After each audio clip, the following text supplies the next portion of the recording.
नमस्ते विद्यार्थी भाइ बहिनीहरू, म तपाईहरुकै कक्षा 12 मा रहेको ऐच्छिक नेपालीको कविता खण्ड अन्तर्गत पर्ने जीवनचंगा कविता लिएर उपस्थित भएको छु। कवि लेखनाथ पौडेलद्वारा लेखिएको जीवनचंगा कविताको विश्लेषण म यस भिडियो मार्फत गर्नेछु।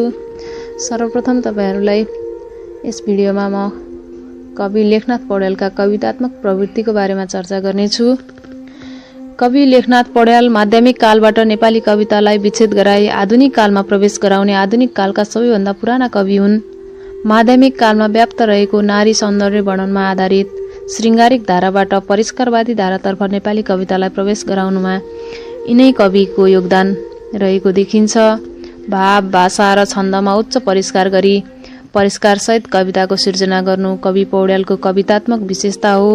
सामाजिक सुधारको चाहना राख्नु, नैतिकताको वकालत गर्नु, आध्यात्मिक दर्शनलाई जनमानसमा पुर्याउनु, मानवतावादी चिन्तन व्यक्त गर्नु जस्ता विषयलाई पौडेलले आफ्ना कवितामा प्रस्तुत गरेका छन्। त्यसैगरी उनका कवितामा प्रकृतिको पर्यवेक्षण, नीति चेतना र सामाजिक व्यङ्ग्यको पनि यथोचित प्रयोग गरिएको छ। पौराणिकता र भक्तिभावको पुनर्व्याख्या, आध्यात्मिक चेतना, आदर्शीकृत हिन्दू पुनर्जागरणका आवाजहरू उनका कवितामा घन्किरहेका हुन्छन्। वस्तु वर्णन, अन्तर्भावना, बौद्धिक उन्मेषको समीकरण, समाज र मानव चेतनाको परिष्कार, भाव र कलाको परिष्कृति उनका कवितामा देखिने मूलभूत विशेषता हुन्। प्रकृतिलाई माध्यम बनाई समाजको चित्रण गरेर आध्यात्मवादको स्थापना गर्ने उनी सधैँ लालायत भएका छन्। उनका कवितामा वर्णमात्रिक छन्दका अतिरिक्त मात्रा छन्दको लयात्मक रनको आएको देखिन्छ।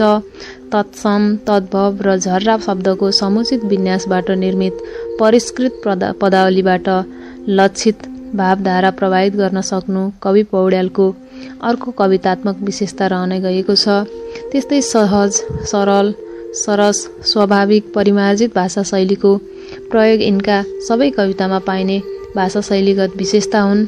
परिष्कारवादी धारालाई नेपाली साहित्यमा भित्र्याउनु र त्यसलाई जलमल गरी पुष्पित र पल्लवित बनाउनु कवि पौडेलको कवितात्मक योगदान हो। त्यसैगरी हलन्त बहिष्कारवादी मान्यतासँग सम्बन्धित भई मानक भाषामा कविता रचना गर्नु र भाषा, लय र अलङ्कारको समुचित र परिष्कृत प्रयोग गर्नु पनि कवि लेखनाथ पौडेलको कवितात्मक योगदान रहेको छ।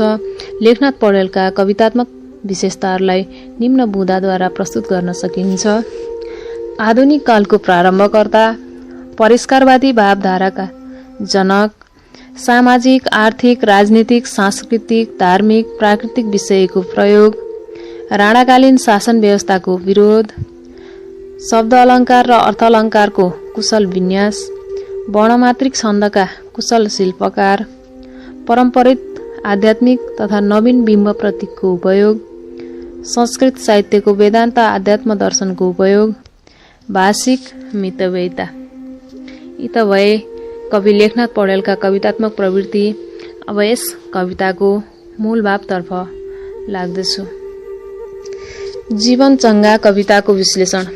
कवि शिरोमणि लेखनाथ पौडेलद्वारा लिखित जीवनचंगा कविताले मानवीय जीवनलाई नैतिक सन्देश प्रसार गरेको छ। जीवनलाई चंगाका माध्यमबाट स्पष्ट पार्ने लक्ष्यमा केन्द्रित यस कविताले दृष्टान्तका माध्यमबाट जीवन विषयक सत्यको उद्घाटन गरेको छ। कविताको सार अथवा विषय विस्तार। कछुवाले आफ्नो जीवन सञ्चालनको लागि शरीरका अङ्ग खुम्च्याए जस्तै मानिसले पनि जीवनलाई विभिन्न सन्दर्भमा सङ्कुचन गर्दै जीवन चलाउने प्रयत्न गरेको हुन्छ। त्यस्तै बाहिरी लोकका दृश्य वस्तुभन्दा मनको आन्तरिक भाव नै विशेष चमत्कारयुक्त हुने गर्दछ। मानवीय जीवन मोहका विविध सन्दर्भले घेरिएर चलेको हुन्छ। बाहिरी जीवनको धार र आन्तरिक भावको प्रभाव फरक किसिमबाट प्रभावित भएको हुन्छ। बाहिर पातलो चङ्गा जस्तो देखिए पनि अन्ततःमा भावको गहिराईमा बगिरहेको हुन्छ। मानिसले बाहिर जीवन जति सतही र सरल हुन्छ त्यति नै अन्ततःमा रहेको अहङ्कार र ममताका भावहरूले मानिसको जीवन टमक्क मिलेको जस्तो देखिने गर्दछ। मानिसको जीवन चङ्गा जस्तै क्षण क्षणमा फन्का लगाएर घुमिरहेको हुन्छ। कुनै अदृश्य शक्तिले चङ्गाको धागो समातेर उठाए जस्तै मानिसको जीवन पनि अदृश्य शक्तिकै आधारमा चलेको हुन्छ। मनमा अनेक प्रकारका आकांक्षा बोकी तिनकै आधारमा जीवन चङ्गा उडेको हुन्छ। मानिस जीवनमा गर्ने अनेक सङ्कल्पहरू चङ्गालाई सञ्चालन गर्ने धागाका रूपमा आएका हुन्छन् र त्यो सङ्कल्परूपी धागाको अन्त्य कहिल्यै पनि हुँदैन। यिनै सङ्कल्पहरूका भरमा नै जीवनको गतिशीलता प्राप्त गरेको हुन्छ।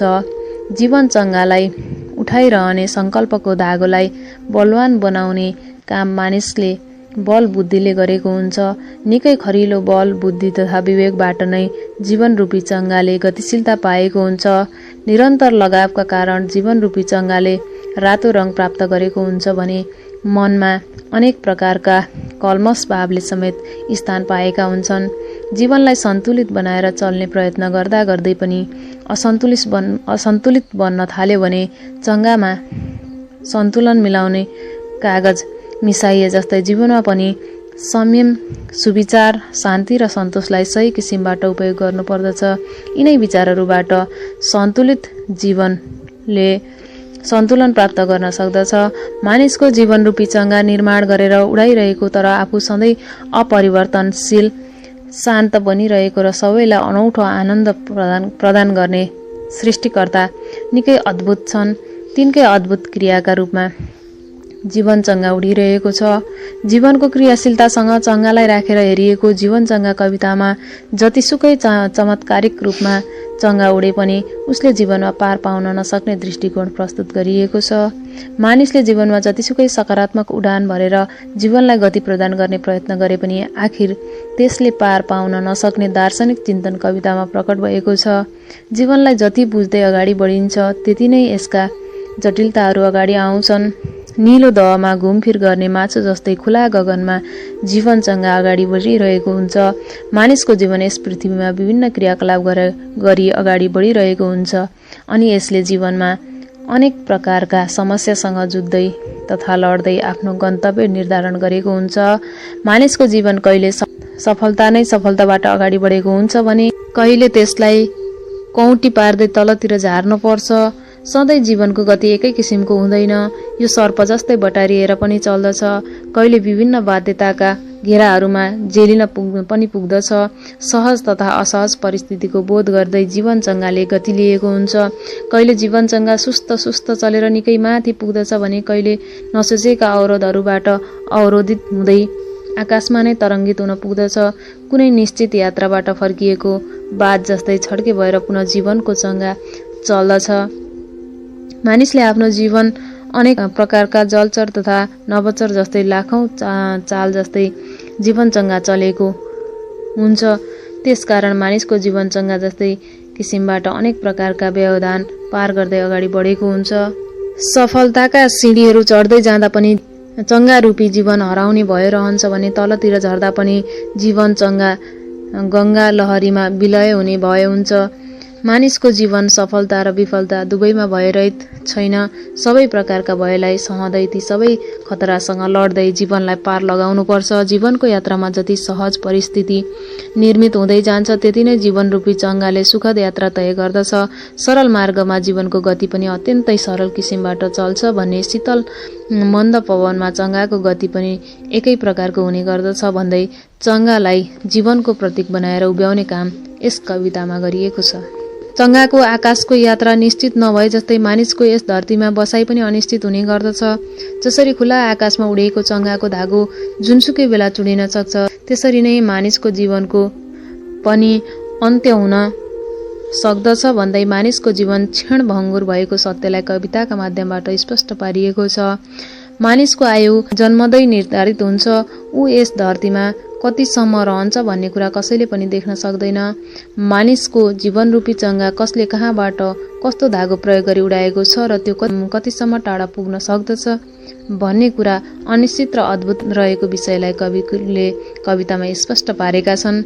मानिसको जीवनको यात्रा र चङ्गाको उडानको यात्रा दुवै रहस्यमय रहेका छन्। कसैले पनि यी दुईको आकलन गर्न सक्दैनन्। चङ्गा पनि अनन्तसम्म पुग्न सक्छ, त्यस्तै मानिसको जीवन पनि अनन्तसम्म पुग्न सक्दछ। यसरी नै चङ्गाको उडान यात्रा अनिश्चित र रहस्यमय रहन्छ भने चङ्गालाई प्रस्तुत वा वर्णनीय विषय बनाएर अवर्णनीय वा अप्रस्तुत जीवनको सत्यको उत्खनन यस कवितामा गरिएको छ। विश्वको रचना गर्ने सृष्टिकर्ताको अद्भुत चमत्कार नै मानव जीवन हो। यही सूक्ष्म लट्टाइमा नै मानिसको जीवनको रहस्य रहन्छ। कसलाई कतिसम्म उडाउने भन्ने कुरा उनै जगदीश्वरका हातमा रहेको विषय कवितामा प्रस्तुत गरिएको छ। कविताको उद्देश्य। जीवन चङ्गा कवितामा कवि लेखनाथ पौड्यालले चङ्गाका माध्यमबाट जीवन सम्बन्धी दृष्टिकोणलाई अभिव्यक्त गरेका छन्। मानिसको जीवनमा रहेको रहस्यमयतालाई कविताका माध्यमबाट स्पष्ट पारिएको छ। जीवनको क्षण भङ्गुरतालाई देखाइएको छ। जीवनका सफलता, विफलता, सङ्घर्ष, अग्रगमन, पतन जस्ता क्रियाकलापलाई चङ्गाका सापेक्षताबाट स्पष्ट पारिएको यस कवितामा चङ्गाका सबै क्रिया मानवीय जीवनमा घटित हुन सक्ने सन्दर्भ प्रस्तुत भएको छ। मसिनो धागोमा बाँधिएको चङ्गाको यात्रा अनिश्चित रहे जस्तै अघोषित मृत्युलाई साथमा लिएर हिँडेको मानिसको जीवनयात्रा पनि अनिश्चित रहेको विषय कवितामा प्रस्तुत भएको छ। चङ्गा कति बेरसम्म आकाशमा उड्छ भन्ने कुरा अनुमानभन्दा बाहिरको विषय भए जस्तै मानिसको जीवन पनि कति समयसम्म चल्न सक्छ भन्ने कुरा अज्ञात रहेको विषय प्रस्तुत भएको यस कवितामा प्रत्येक चङ्गालाई प्रस्तुत विषय बनाएर अप्रस्तुत मानवीय जीवनको सत्य उद्घाटन गरिएको छ। मानवीय जीवनको नश्वरता, क्षणभङ्गुरता, रहस्यमयता जस्ता पक्षलाई स्पष्ट पार्नु यस कविताको मुख्य उद्देश्य रहेको छ। कवितामा प्रयोग भएको रस र अलङ्कार। जीवन चङ्गा कवितामा मानिसको जीवनको सत्यको प्रस्तुति पाइन्छ। कवितामा जीवन विषयक सत्यलाई अनौठो किसिमबाट प्रस्तुत गरिएकाले विस्मय भाव मुख्य रूपमा प्रकट भएको छ। जीवनसँग सम्बन्धित अनौठो विषयको आकर्षक प्रस्तुति रहेकोले कविता अद्भुत रसको अभिव्यक्त पाइन्छ भने कविताको अन्तिममा यस अनौठो सृष्टिको सञ्चालकका रूपमा जगदीश्वरलाई स्थापित गरिएकाले भक्तिभावको अभिव्यक्ति पनि पाइन्छ। कवितामा निश्चल टक्कर मारी अडिन्छ बहुडाई बोहरी तुल्य भनी चङ्गा र बाहिरको तुलना गरिएकाले उपमा अलङ्कारको प्रयोग पाइन्छ। त्यस्तै कवितामा अन्त्यानुप्रासको उचित निर्वाह गरिएको छ। चङ्गालाई जीवनमा आरोप गरिएकाले रूपक अलङ्कारको प्रयोग पाइन्छ। त्यस्तै कवितामा दृष्टान्त, विनोक्ति, प्रश्न जस्ता अलङ्कारको प्रयोगले भाव वृद्धिमा विशेष भूमिका निर्वाह गरेका छन्। कविताको लय विधान। जीवन चङ्गा कवितामा आर्या छन्दको प्रयोग गरिएको छ। शास्त्रीय छन्द अन्तर्गत पर्ने आर्यामा मात्राको गणना गरिन्छ। यसको चौथो र 12औं अक्षरमा विश्राम पाइन्छ। यस कवितामा ताजा, मजा, काल, चाल, गङ्गा, जङ्गा जस्ता शब्दहरूको सन्तुलित प्रयोग पाइन्छ। यस्ता तुकान्त शब्दका कारण कवितामा अन्त्यानुप्रासको समुचित निर्वाह भएको छ। कवितामा सहज किसिमबाट लयात्मकता सिर्जना गर्नका लागि अन्तरानुप्रासको पनि उचित निर्वाह गरिएको पाइन्छ। अन्त्यानुप्रास तथा अन्तरानुप्रासका कारण कविता गेयात्मक बनेको छ। कविता सुन्दा पनि आनन्द लाग्ने किसिमको श्रुति रमणीय रहेको पाइन्छ। कविताको भाषाशैली। जीवन चङ्गा कवितामा चङ्गाका माध्यमबाट जीवनलाई स्पष्ट पार्ने विषयवस्तु प्रस्तुत भएको छ। चङ्गा र चङ्गाका क्रियाकलाप कवितामा प्रस्तुत भएका छन्। त्यसैले यही चङ्गाको गतिविधिसँग सम्बन्धित भएर पनि मानवीय जीवनलाई स्पष्ट पार्ने भाषाशैलीको उपयोग यस कवितामा गरिएको छ। विभिन्न बिम्ब र प्रतीकका माध्यमबाट जीवनलाई स्पष्ट पारिएको जीवन चङ्गा कवितामा प्रतीकात्मक तथा बिम्बात्मक भाषाशैलीको उपयोग गरिएको छ।